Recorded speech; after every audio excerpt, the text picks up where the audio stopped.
Como en toda historia y personajes, hay un contexto. El contexto de Tupac Amaru II se remota a principios del siglo XVIII, donde hay una serie de transformaciones en las estructuras tanto militares, jurídicas como económicas, esto con el objetivo de regresarle el prestigio a España. Para 1762, la toma británica de La Habana y Manila sufren una humillación, esto durante el desarrollo de la Guerra del Tercer Pacto de Familia, donde se firma un tratado que pone fin a la contienda, en donde evidentemente surge un sentimiento de frustración debido a la superioridad que manifestaba Gran Bretaña. Tales factores dieron hincapié a que Carlos III se centrara en lograr una revancha. La revancha le brindaría el prestigio a España e incluso que España pudiese jugar un papel de primerísimo orden en el concierto de la política internacional. Para lograr tales encomiendas, se hizo la formulación de un plan reformista. Dentro de este plan reformista se tenían como objetivos reformar la defensa militar de las Indias, esto aportándoles hombres, navíos, fortificaciones y elementos de combate. Asimismo, debían procurar el incremento de las rentas reales de aquellos reinos y provincias, lo cual iba a significar e incluso la creación de nuevos impuestos. Es por ello que cuando se hace efectiva la política, hay mucho descontento durante todo el siglo XVIII, de las zonas de norte a sur de los territorios americanos. El descontento se da por diversos factores. Entre ellos se encuentra una gran población autóctona no integrada. También hay abusos de los alcaldes mayores y de los corregidores sobre los indígenas sometidos. En sentido estricto, esta parte donde mencionan procurar la incrementación de rentas reales, también se crean nuevos impuestos e incluso se sube la cantidad de impuestos que hay. Hay un incremento de los ya existentes. Es por ello que la población en este entonces pues se encuentra muy molesta ante tales medidas que se tomaron. Aquí es donde entra nuestro primer personaje, José de Galvez. José de Galvez fue ministro de Indias. Él desempeñó su cargo de 1776 a 1787.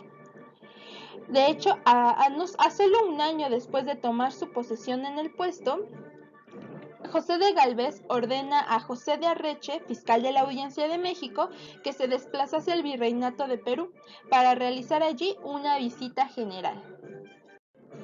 Como podemos ver en la imagen, él es José de Areche. Él es el fiscal de la Audiencia de México y como es encomendado por José de Galvez, él de inmediato hace una visita general. Esta petición fue pues para ver qué ocurría dentro del virreinato del Perú. Para ponernos un poco en contexto, pues Areche acabó enfrentando al virrey, a los corregidores, criollos, mestizos e indios, y realizó una carta hacia el ministro, donde comunicaba lo siguiente. Para que logremos entender un poco más acerca del virreinato del Perú, es necesario conocer este mapa. Esto era cómo estaba compuesto el virreinato. Y se encontraba compuesto por Chile, Argentina, Uruguay, Paraguay, Bolivia, Perú, Ecuador, Colombia y Panamá. Esto es importante que lo recordemos cuando Tupac Amaru comienza a hacer su movimiento. Es importante que tengamos en mente este pequeño mapa. Aquí tenemos un fragmento de la carta que hace el visitador hacia el ministro, donde le comunica: hay muchos que tiran con todo este tropel de amenazas y mano oculta a que el rey determine que no haya visita o reforma, y a que todo se quede en el estanco del desorden. Aquí José de Areche prácticamente expone las situaciones que se están viviendo en el virreinato del Perú e incluso menciona que al parecer a la mayoría eso era lo que preferían, vivir en un estanco del desorden. Aquí el mayor problema que tuvo que enfrentar Areche fue la sublevación del cacique de Tungazuca, es decir, de Tupac Amaru. Aquí es cuando pues empieza a poner buena la historia, porque él es un cacique. De hecho, nace de una forma algo acomodada, pero ante su educación y contexto se comienza a dar cuenta de las injusticias que vivían los indígenas. A continuación, nos adentraremos un poco a quién fue Tupac Amaru. Bueno, pues como recién se los había comentado, este fue uno de los mayores problemas que tuvo Areche, ya que él proviene de Tungazuca, él es Tupac Amaru II, y él hace una carta que remite al visitador el 5 de marzo de 1781, donde este líder indígena relata la situación que viven los mismos indígenas. A continuación se presentarán una serie de pedacitos de la carta, pero que realmente son muy importantes y nos dan a pensar y a reflexionar respecto de los objetivos que tenía Tupac Amaru. Bueno, pues en resumen la carta expresa el descontento y el aprovechamiento que hacen los corregidores sobre los indígenas. La carta dice lo siguiente: a los que somos algo acomodados nos botan fondos, terciopelos, medias de seda, encajes, hebillas, como si nosotros los indios usáramos estas modas españolas, y luego en unos precios exorbitantes. Son los corregidores tan químicos que en vez de hacer de oro sangre que nos mantengan, hacen de nuestra sangre sustento de su vanidad, viéndose pues su difícil cumplimiento. Nos oprimen en los obrajes, chorrillos y cañaverales, cocales, minas y cárceles en nuestros pueblos. Los hacendados viéndonos peores que a los esclavos. Aquí es evidente cómo aún existe una opresión sobre los indígenas, ¿no? Y claro está la imposición a sus modas, a sus vestimentas, a sus tradiciones incluso. Entonces, estos son uno de los descontentos por los cuales él comienza a entender que no está bien, que no es justo, hay mucha injusticia, hay mucha superioridad, e intenta desde un principio hacer que esto cambie. Aquí, la rebelión de Tupac Amaru es importante manifestar que no fue la primera. Sin embargo, fue una de las más importantes. Fue fue la rebelión que dio pauta a otra serie de revueltas que los indígenas ejercieron. Y aquí cabe recalcar que los indígenas fueron unos protagonistas ineludibles. Tras ser esta la revuelta una de las más importantes que realizó Tupac Amaru II, las consecuencias que tuvo rebasaron todo el virreinato peruano, ya que se extendió incluso más allá de sus límites, tales como Charcas, Jujuy, Salta, Tucumán, entre otras. Es importante recalcar que esta rebelión fue para tratar de revocar todo este virreinato peruano donde se ejercía una opresión horrible a los indígenas, y que aunque él era una persona que nació con privilegios, no se dejó nublar ante las situaciones que sus demás hermanos vivían. Cualquiera pensaría que tras la muerte de Tupac Amaru II, la rebelión acabaría. Sin embargo, es todo lo contrario, pues quien siguió la lucha fue su hermano, Diego Cristóbal, quien también es condenado, mientras que otro de los levantamientos más importantes que fue dirigido en el Alto Perú fue por Tupac Katari, quien también fue entregado a los españoles por su propio lugarteniente, quien sería igualmente ajusticiado. Aquí es importante remontarnos y recordar un poco el tipo de castigos que se hacían. Más adelante encontraremos que la muerte de Tupac Amaru II fue una muerte horrible.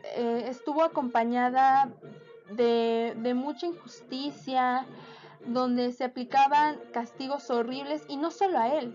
El castigo ante su rebelión, ante el intento de querer cambiar las cosas en el virreinato del Perú, no fue solo para él, sino que todo lo contrario. Buscaron a toda su familia, hijos, toda persona que tuvo contacto con él y que le ayudó a realizar tal rebelión, fue castigada.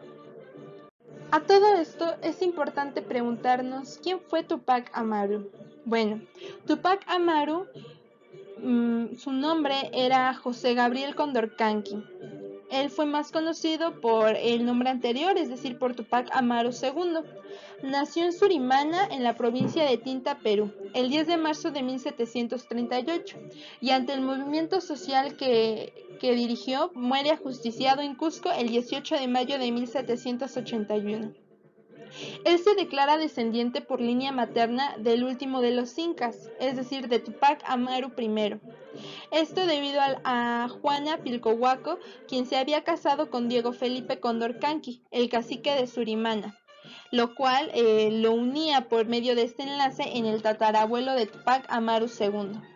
También es importante mencionar que él se convirtió en el primer defensor de los naturales contra la tiranía y la opresión a la que estaban sometidos. José Gabriel fue el segundo hijo del matrimonio de Miguel Condorcanqui y Rosa Noguera. Tras la muerte del hermano primogénito, se le convierte a él en el único heredero familiar. Posteriormente, tras el fallecimiento de su padre en 1750, él recibe una serie de herencias con las cuales incluso haría un negocio de transporte terrestre. Tras la muerte de su padre en 1750, Tupac Amaru recibe los cacicazgos de los pueblos de Pampamarca, Surimana y Tungazuca.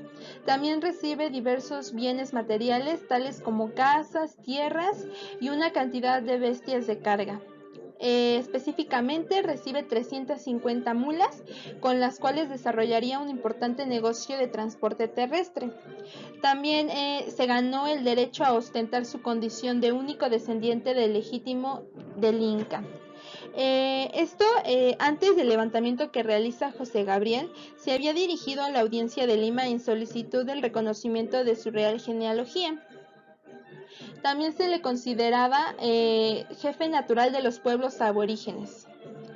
Tupac Amaru II se educó en el Colegio de San Francisco de Borja, es decir, este es el colegio en el que él estudió, el cual fue una escuela regentada por los jesuitas y fundada con el objetivo de instruir a los hijos de caciques e indios nobles. Es importante recordar que él es un cacique, sin embargo, posteriormente se va autonombrando con otros títulos, tales como legítimo del Inca y el jefe natural de los pueblos aborígenes.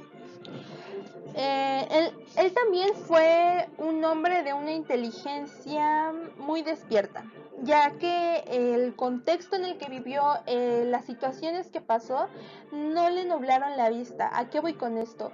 El hecho de que no pasara por las mismas injusticias no lo hizo como ver si que algo no existiera, sino que todo lo contrario. Él empieza a tomar una clara conciencia de la penosa situación en la que se encontraban los primitivos pobladores, lo cual esta conciencia parte principalmente de su educación y del contexto en donde provienen. También el virreinato peruano extendía un sentimiento de fuerte añoranza de la situación histórica anterior a la llegada de los europeos. Es decir, ellos todavía tenían la esperanza de que aún era posible el retorno al pasado, es decir, no llegar a esta situación de sumisión donde no se les hacían ver sus valores ni sus derechos. Tupac Amaru II se convierte en paladín del descontento indígena. Él no duda en presentarse ante las autoridades coloniales hispanas, esto con el objetivo de poder obtener una mejora sustancial de las condiciones de vida de la población aborigen peruana. Vemos de nuevo el intento de este cambio, y no solo social, lo vemos desde un cambio político y económico. Tal movimiento, liderado por Tupac Amaru II, él manifiesta su lealtad. Aquí podríamos verla como una lealtad verdadera o aparente, o incluso hasta una estrategia de calculada ambigüedad, ya que él manifiesta que hacia el rey Carlos III, que se le supone de una persona ignorante de los males existentes.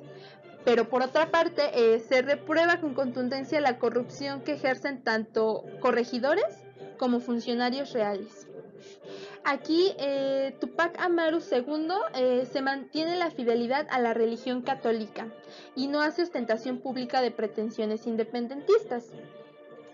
Esta parte de la estrategia que menciono puede quedar más clara y una muestra explícita de esto es la carta que dirige al obispo del Cusco el 12 de diciembre de 1780, donde dentro de todo el cuerpo de esta carta podemos rescatar dos principales cuestiones.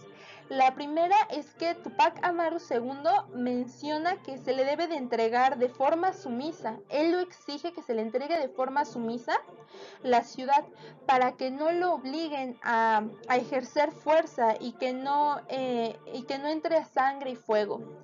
Pero por otra parte, así que por otro lado, él también trata de tranquilizar al religioso.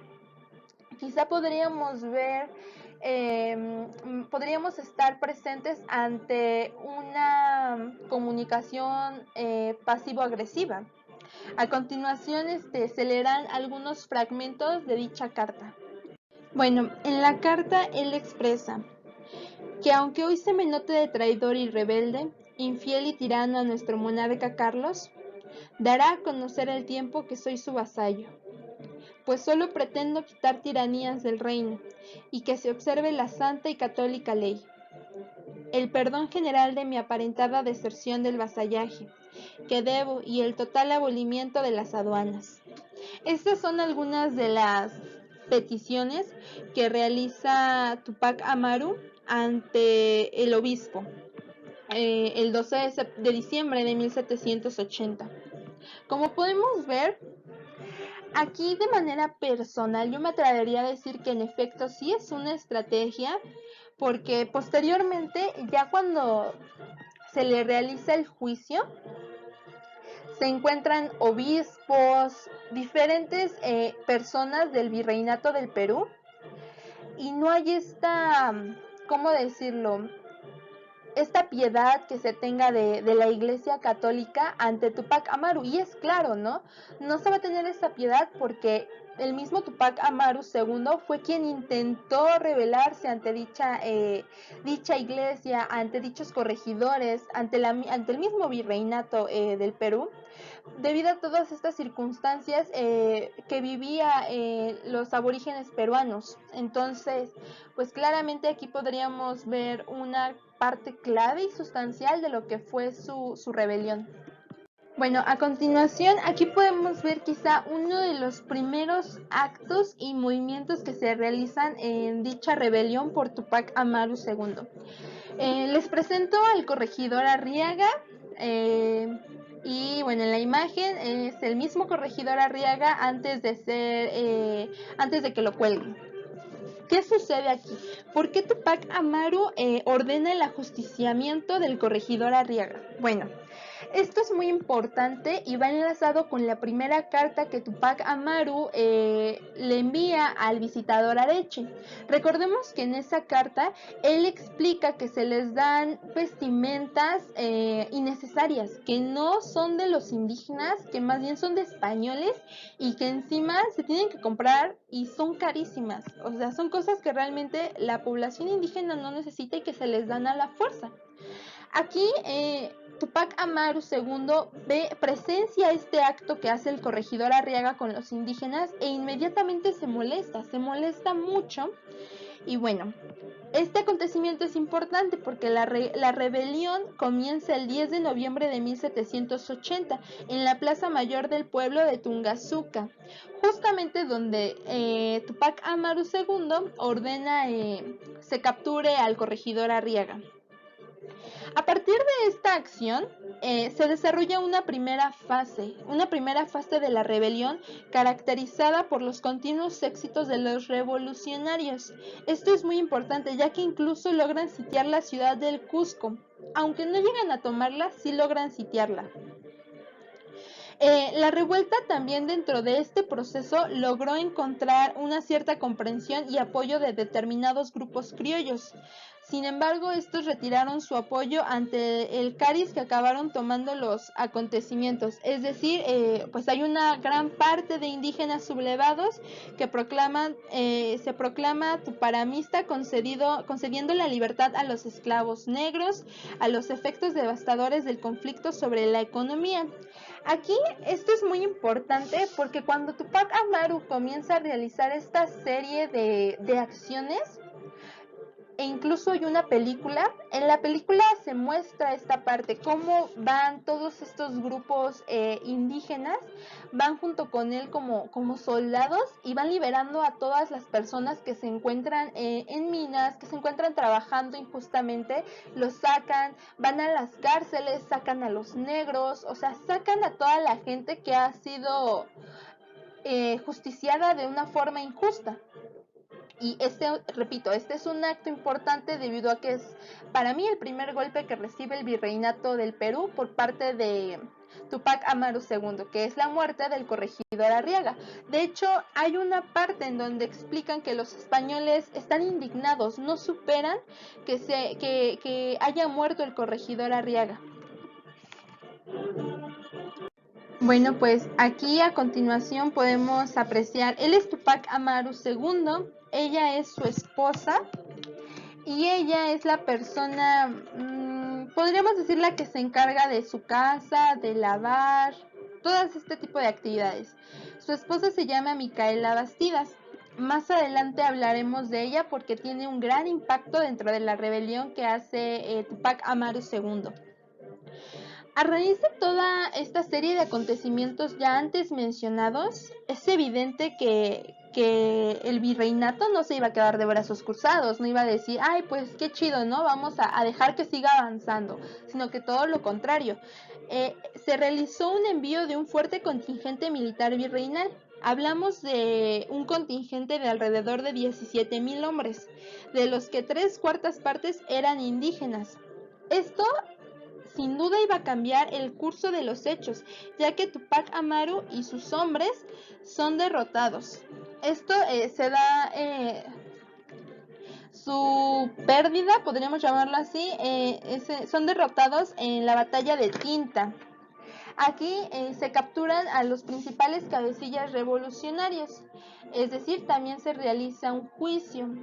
Más adelante hablaremos de este juicio, pero el acontecimiento más importante a resaltar, al menos en esta diapositiva, es el enfrentamiento que se tiene entre ellos, la disputa, porque vemos claramente que hay una disputa por el poder y que sin embargo pues terminan ejerciendo su voluntad el virreinato y atrapando a ellos, los atrapan a ellos e incluso a todos aquellos que estuvieron conviviendo con estas personas e incluso ayudándolos a lograr sus objetivos. Ahora, como se venía comentando anteriormente, hay un juicio. Aquí podemos ver a gran parte de las personas que ayudaron a Tupac Amaru, la esposa, hijos, sus 2 hijos, Hipólito y el más pequeño. Bueno, aquí lo que sucede es que hay un juicio sumarísimo que decreta la condena y ajusticiamiento de José Gabriel, también de su mujer Micaela Bastidas y de su hijo mayor Hipólito, así como otros parientes y colaboradores. Tal sentencia se ejecuta en la Plaza de Armas del Cusco el 18 de mayo de 1781. Aunque es importante mencionar que hay 3 piezas claves dentro de tanto del trabajo que se realiza como de la investigación ante Tupac Amaru II. Una de las primeras piezas es donde está el supuesto edicto de su coronación como José I. Es un documento que avalaría la tesis sobre las aspiraciones independentistas del cacique. En ella se encuentra la redacción de algunos pasajes y sin embargo no se le encuentra tanta validez porque el manuscrito se le encuentra en su propio bolsillo cuando es capturado por los españoles, por lo que crea legítimas dudas sobre si es verdadero esto de las aspiraciones independentistas sobre José I cuanto a su coronación. La segunda pieza de este trabajo es la sentencia redactada por Areche contra los insurrectos encarcelados. Areche aquí hace a mi parecer, redacta unas de las peores condenas que pueden existir, porque hablamos de un tipo de castigos que son muy fuertes y que incluso se podrían tomar como de superioridad. A continuación y más adelante pues explicará este punto más a fondo. Pero bueno, dicha sentencia expone todas las causas imputadas a todos, con detalles de descripción de cómo debía procederse en la ejecución. Aquí en esta parte los detalles son desde ahorcamientos, cortes de lengua, descuartizamientos, entre otras formas de hacerle daño a estas personas. También se describe en qué orden se hará cada actividad, es decir, de qué forma se va a ahorcar a las personas, de qué forma se les va a cortar y de tal manera que el proceso que se dé, quien es Tupac Amaru II, sea el último en morir. Ese es el objetivo, que él pueda ver cómo muere su hijo Hipólito, cómo muere su esposa, cómo muere toda la gente que lo ayudó, para que al final muera él.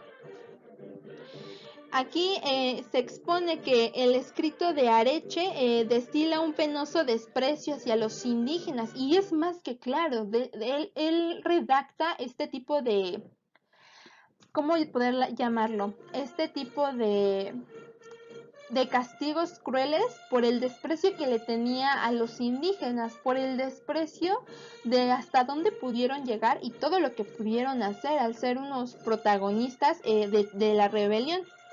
También él expresa lo siguiente: poniéndome también a la vista la naturaleza, condición, bajas costumbres y educación de estos mismos indios, sabiendo igualmente él y los de su mala educación, nación. Esto es lo que expresa. También expresa una serie de prohibiciones de las cuales hablaremos más adelante, donde prohíbe que los indios usen trajes de la gentilidad y especialmente los de la nobleza de ella. También que solo sirven de representarles los que usaban sus antiguos incas, y fuera de ser su aspecto de ridículo y poco conforme a la pureza de nuestra religión. También prohíbe y quita las trompetas o clarines que usaban los indios en sus funciones. Este es el segundo documento. El tercero son los testimonios incluidos en una descripción precisa y minuciosa por un testigo directo. El testigo es quien presencia el cumplimiento de tales ejecuciones en cuanto a la muerte de Tupac Amaru. También es seguido por otros indígenas y su gesta trascendió más allá de los límites del virreinato, dejando huella en toda América. Aquí hay algo muy importante con el hijo menor de Tupac Amaru II, porque si bien no lo matan, no recibe esta serie de castigos, sí va a la cárcel. Muchos de los que no encontraron familiares que no pudieron ubicar, porque también se le quitaron sus pertenencias, todo lo que Tupac Amaru II generó, se le quitó.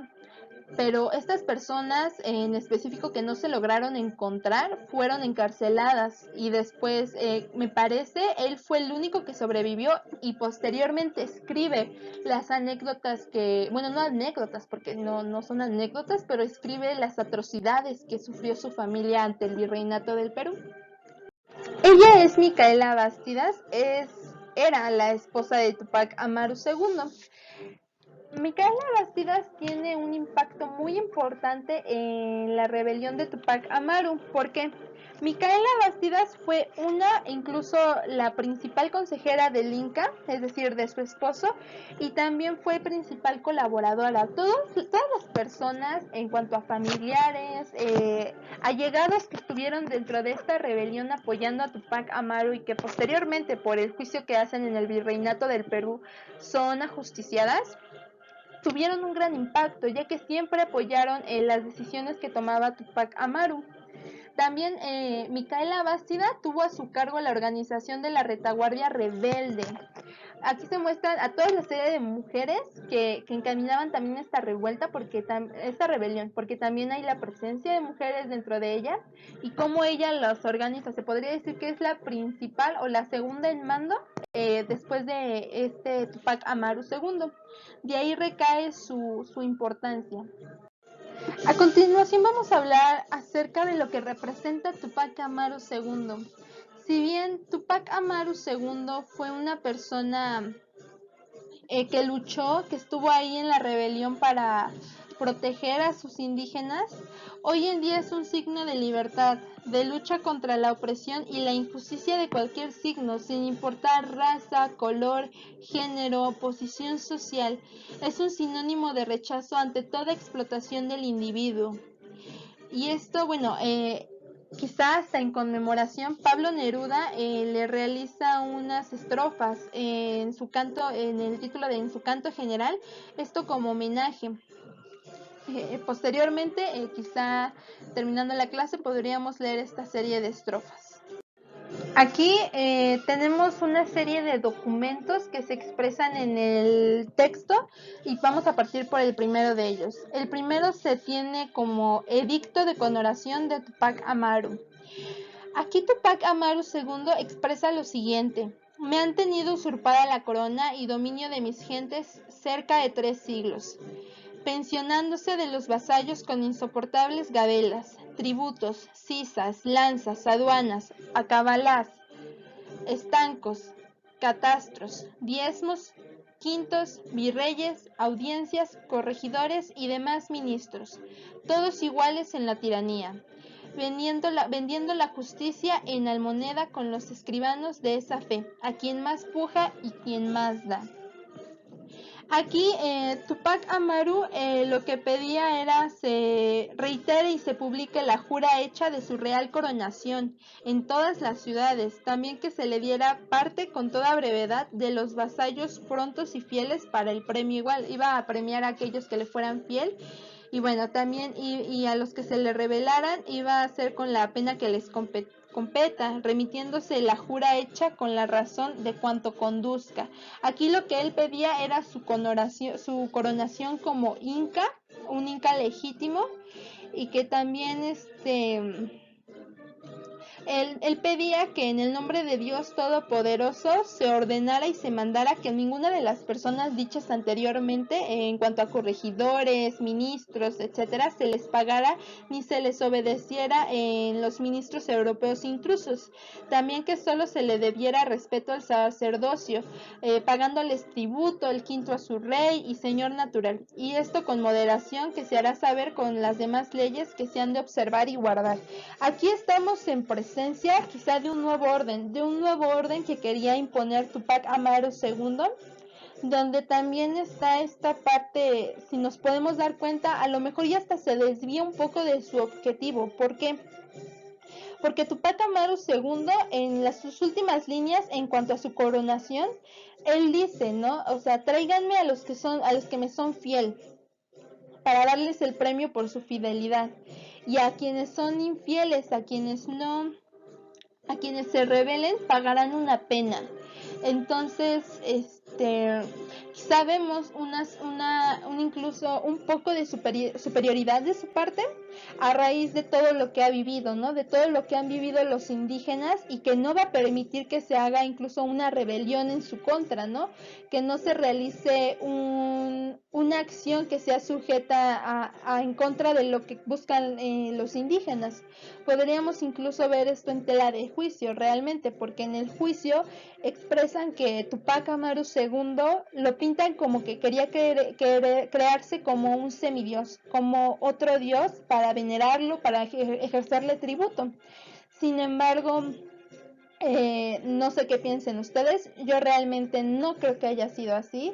Yo creo que realmente estaba peleando por las injusticias que se hacían, y no solo en su época, ¿no? Sino hablamos de años en los que se han perpetrado injusticias a los indígenas, no solo en Perú, vemos en México, en toda Latinoamérica, y principalmente, pues por eso se le llama, ¿no?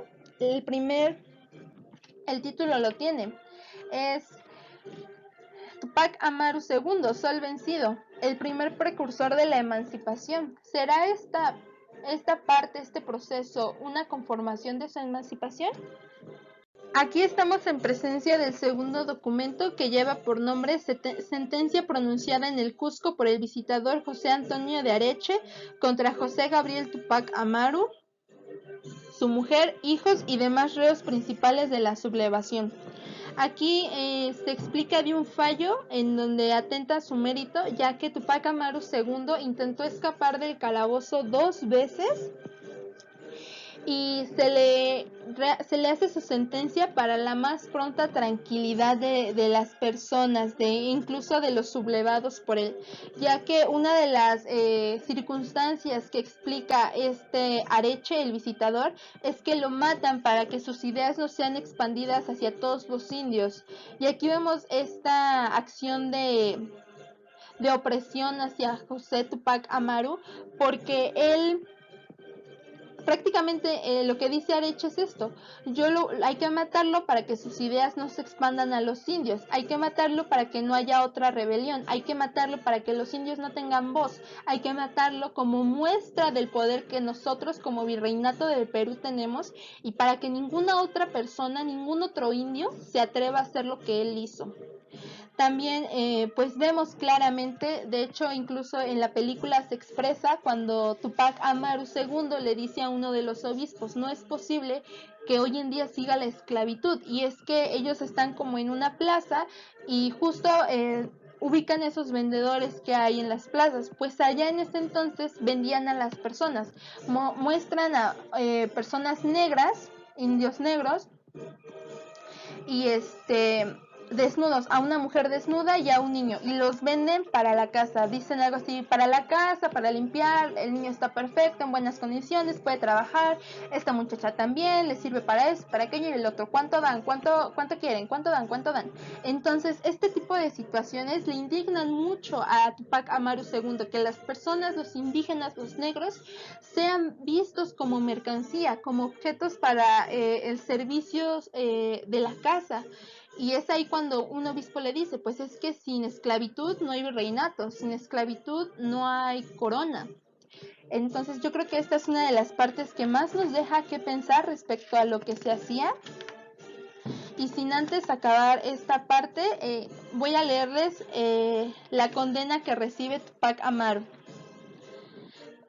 Tupac Amaru recibe como condena sea sacado a la plaza principal y pública de esta ciudad, arrastrado hasta el lugar del suplicio, donde presencie la ejecución de las sentencias que se dieren a su mujer Micaela Bástidas, a sus 2 hijos Hipólito y Fernando Tupac Amaru, a su tío Francisco Tupac Amaru, a su cuñado Antonio Bástidas y algunos de los principales capitanes y auxiliares de su inicua y perversa intención o proyecto, los cuales han de morir el mismo día que él. Y concluidas estas sentencias, se le cortará por el verdugo la lengua, y después amarrado o atado por cada uno de los brazos y pies con cuerdas fuertes, de modo que al estar atado con los caballos, cuando los caballos giren en diversas direcciones, el cuerpo de Tupac Amaru II pueda ser destazado. También una vez se haga esto, se les llevará al cerro o a la altura llamada del Pichu, a donde se tuvo el atrevimiento de venir a intimidar Tupac Amaru, sitiar y pedir que se le rindiese esta ciudad, para que allí se queme en una hoguera, que estará preparada echando sus cenizas al aire, cuyo lugar se pondrá una lápida de piedra que exprese sus principales delitos y muerte. Esto es lo que tenían preparado para Tupac Amaru II. Bueno, y a raíz de la sentencia que se le dicta a la familia y allegados de Tupac Amaru II, también se redactan una serie de prohibiciones para los indígenas. Algunas de ellas ya antes mencionadas, que es como la prohibición de que los indios usen los trajes de gentilidad y especialmente los de la nobleza de ella, ya que solo sirven para representarles los que usaban sus antiguos incas. También esto lo hacían para evitar que ellos recordaran las memorias y que estas memorias influyeran contribuyesen que en conciliarse más odio, o sea, no querían que a raíz de que usaran sus propias vestimentas se les fincara a los indígenas un odio hacia la corona, hacia el virreinato del Perú. También porque fuera de eso se les muestra un aspecto ridículo y poco conforme a la pureza de la religión católica. También se celarán los ministros corregidores que no se presenten en ningún pueblo de sus respectivas provincias, comedias u otras funciones públicas de las que suelen usar los indios para memoria de sus dichos antiguos incas. Se prohíben y se quitan las trompetas o clarines que usan los indios, a las que llamaban pututos. También está prohibido que usen y traigan vestidos negros en señal de luto, ya que arrastran algunas provincias como recuerdos de sus difuntos monarcas. De misma manera, se prohíbe que los indios se firmen como incas.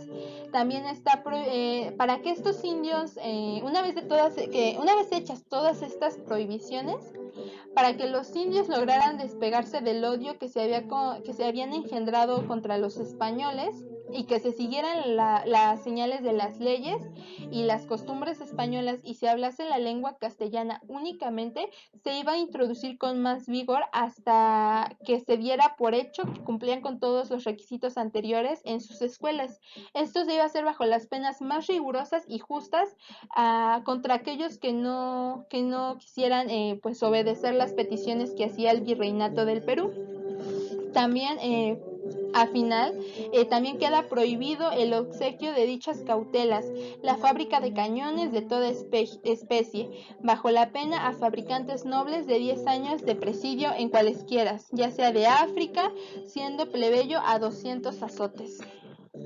Estas son una serie de prohibiciones que se le hacen a los indígenas a raíz de toda la rebelión que realizó Tupac Amaru II y que incluso podemos ver un poco de miedo por parte del virreinato del Perú, miedo a que se repita la historia, miedo a que haya otro Tupac Amaru II que vuelva a realizar este tipo de acciones para poder liberar a los indígenas.